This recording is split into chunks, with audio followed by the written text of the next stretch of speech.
Parole de vie du mois d'août 2021. Celui-là donc qui se fera petit comme cet enfant, voilà le plus grand dans le royaume des cieux. Matthieu chapitre 18 verset 4. Dans ce passage, Matthieu nous montre les disciples de Jésus qui, après avoir accueilli l'annonce du royaume des cieux, veulent savoir comment y parvenir. D'où leur question: qui est le plus grand? Pour toute réponse, Jésus a l'un de ces gestes imprévisibles. Il place un enfant au centre de la petite foule. Il accompagne ce geste de paroles sans équivoque. Si vous ne changez et ne devenez comme les enfants, non, vous n'entrerez pas dans le royaume des cieux. Celui-là donc qui se fera petit comme cet enfant, voilà le plus grand dans le royaume des cieux. Pour répondre à leurs questions, Jésus oppose l'élément le plus faible de la société, l'enfant qui, entièrement dépendant, se confie spontanément à l'aide des autres. Comme il ne s'agit pas d'accepter un rôle passif, mais de rester actif et responsable en accomplissant un acte de liberté et de volonté, Jésus exige, en effet, que nous nous fassions petits. Il nous demande notre engagement à changer complètement d'orientation.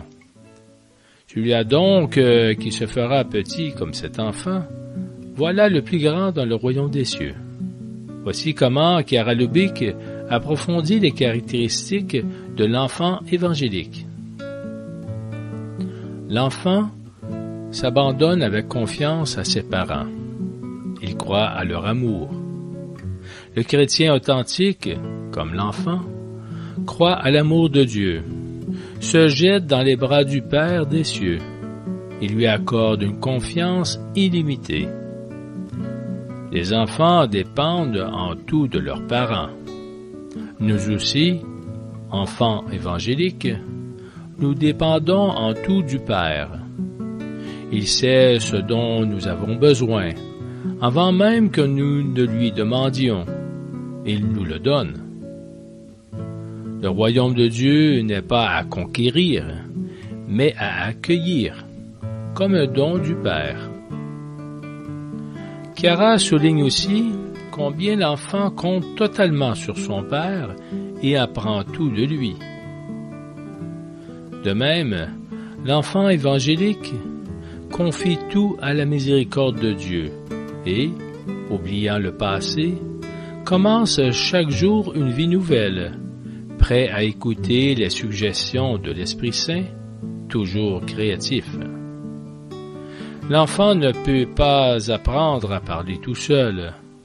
Il a besoin de ceux qui lui apprennent. Le disciple de Jésus apprend tout de la parole de Dieu, jusqu'à parler et à vivre selon l'Évangile. L'enfant est porté à imiter son Père. Ainsi, l'enfant évangélique aime tous les êtres, parce que le Père fait lever son soleil sur les méchants et sur les bons, et tomber la pluie sur les justes et les injustes. Il est le premier à aimer, parce que le Père nous a aimés, alors que nous étions encore pécheurs. Il aime gratuitement, sans rien demander, parce que le Père agit ainsi. Celui-là donc qui se fera petit comme cet enfant, voilà le plus grand dans le royaume des cieux. En Colombie, Vicente et sa famille ont passé l'épreuve de la pandémie dans un confinement très dur. Il écrit: quand le couvre-feu a commencé, la vie quotidienne a soudain changé. Ma femme et nos 2 enfants plus âgés devaient préparer des examens universitaires. Quant aux plus petits, ils n'arrivaient pas à s'habituer à l'école, uniquement par ordinateur et Internet.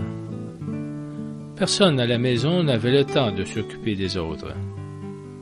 En constatant cette situation chaotique sur le point d'exploser, je me suis rendu compte que c'était l'occasion d'incarner l'art d'aimer, dans notre nouvelle vie de l'Évangile vécu. Alors j'ai entrepris de ranger la cuisine, de préparer la nourriture et d'organiser les repas. Je ne suis pas un cuisinier expérimenté, ni précis dans le nettoyage, mais j'ai compris que cela aiderait à réduire l'anxiété quotidienne. Ce qui avait commencé comme un acte d'amour, un jour s'est multiplié pendant plusieurs mois.